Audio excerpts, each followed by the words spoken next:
नमस्कार साथीहरू, आज म तपाईलाई यस भिडियो अन्तर्गत चराहरूको बारेमा सानो जानकारी लिएर आएको छु। चरा वा पंक्षी दुवै नामले चराहरूलाई चिन्न सकिन्छ। अंग्रेजीमा बर्ड्स वा एयर्स भनिन्छ। चरा एक जन्तु जगतको प्राणी समूह हो। प्रायजसो यिनीहरूको जिउ डुङ्गा आकारको हुन्छ, त्यसैले उनीहरूलाई उड्न सजिलो हुन्छ। यिनीहरूको पहिचान चुचो, पहुँच र पँहेटाबाट गर्न सकिनेछ। धेरै प्रजातिका चराहरू छन् विश्वमा। तीमध्ये नेपालमा 888 प्रजातिका चराहरू पाइन्छन्। 888 प्रजातिका चराहरूमध्ये 150 भन्दा बढी हिउँदमा र अन्य समयमा 60 भन्दा बढी नेपालमा आउने चराहरू वा घुमन्ते चराहरू पर्दछन्। आजको संसारमा 11,032 प्रजातिका चराहरू पाइएको छ। सबै चराहरू रैथाने चरा हुँदैनन्।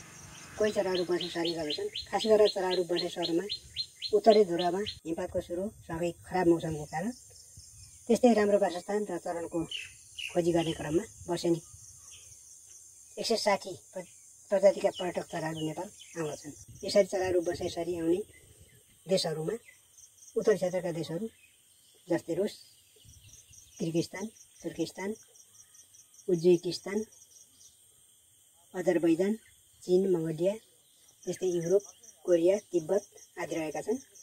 यी बाहेक 50 प्रजातिका चराहरू बसाइ सर्न नेपालको आकाश हुँदै अन्य देश पनि जाने गर्छन्। ती देशहरूमा भारत, पाकिस्तान र श्रीलङ्का रहेका छन्। नेपालमा पर्यटक भित्रने भनेको मुख्य कारण भनेको चराहरू हो। यिनै चराहरूको वासस्थान र तिनको क्रियाकलापले पर्यटकहरू आकर्षित हुने गर्दछन्। पर्यटकहरू जङ्गल घुम्न जाँदा देखिने दृश्यमा पोथी चराहरूले भाले चराहरूलाई आकर्षित गर्न नाचिरहेको अथवा कतै आफ्नो वासस्थानको लागि गुड बनाइरहेको देख्न सक्छन्। त्यस्तै अर्को कोइली चरो अन्तर्गत कोको भन्ने प्रजातिको पर्यटक चरा पनि चैत्र वैशाख महिनामा नेपाल भित्रन्छ। यी चराहरू 6 महिना यतैतिर बास बस्छन् र बच्चा पराल्छन्। त्यसपछि बच्चा हुर्केपछि आफ्नै वासस्थानतिर वा पहिलेकै देशतिर फर्कन्छन्। त्यस्तै कोइली प्रजातिभित्र पर्ने काफलपाके भन्ने चरो पनि यही महिनामा नेपाल भित्रिन्छ। यो चरो पनि आफ्नो गुण बनाउँदैन, अर्कै गुणमा अन्डा पार्दछ र बच्चा पराल्दछ। बच्चा हुर्केपछि आफ्नै वासस्थानतिर फर्कन्छ। यो चरो चीनमा मेदेखि जुलाईसम्म बस्छ। त्यस्तै नेपाल र भारतमा मार्चदेखि अगस्तसम्म बस्छ। त्यस्तै बर्मामा जनवरीदेखि जुनसम्म बस्छ। त्यसपछि मलेसियामा जनवरीदेखि अगस्तसम्म बस्छ र बच्चा पराल्दछ।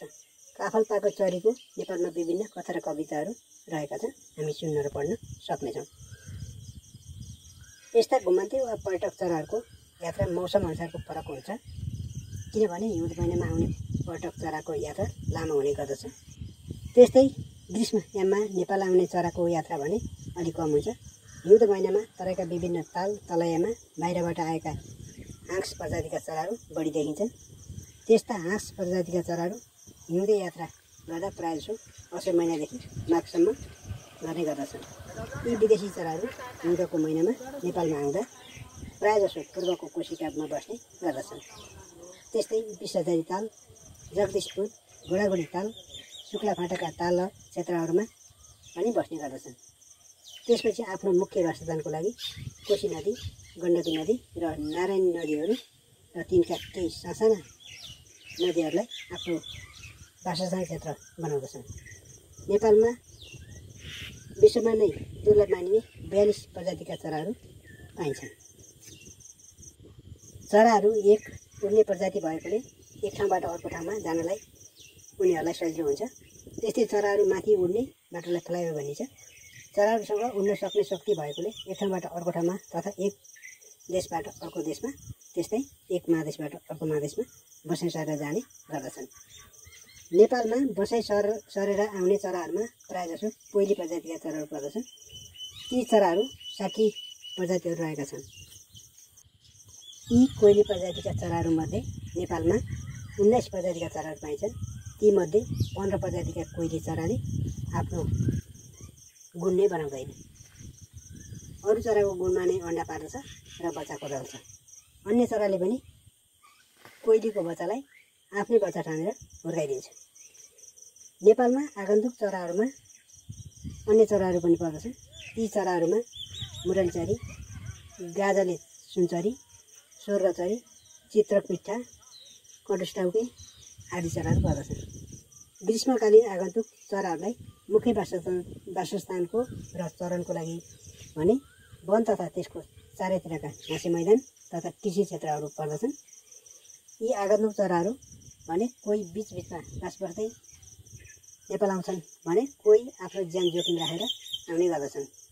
आगन्तुक चराहरू आफ्नो गन्तव्यका लागि सूर्य तथा ताराहरू त्यस्तै नदी भौगोलिक श्रृङ्खला वा चुम्बकीय दिशा आदिको सहारा लिएर नेपाल आउने वा जाने गर्दछन्।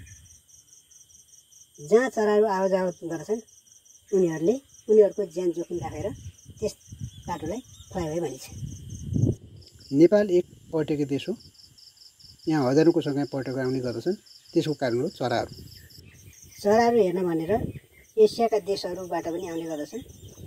एसियाका देशहरूमा मलेसिया, थाइल्यान्ड, सिङ्गापुर, चीन पर्दछन्। त्यहाँका पर्यटकहरू नेपालमा चरा हेर्न भनेर नै आउने गर्दछन्।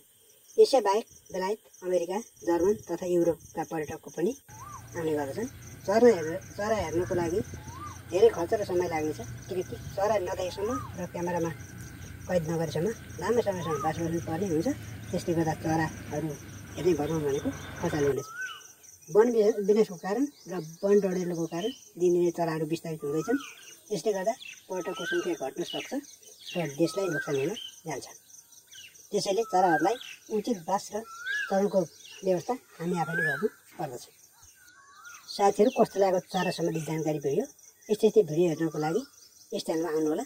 साथै भिडियो मन परेलाई र चित्त बुझेर सेयर पनि गरिदिनुहोला।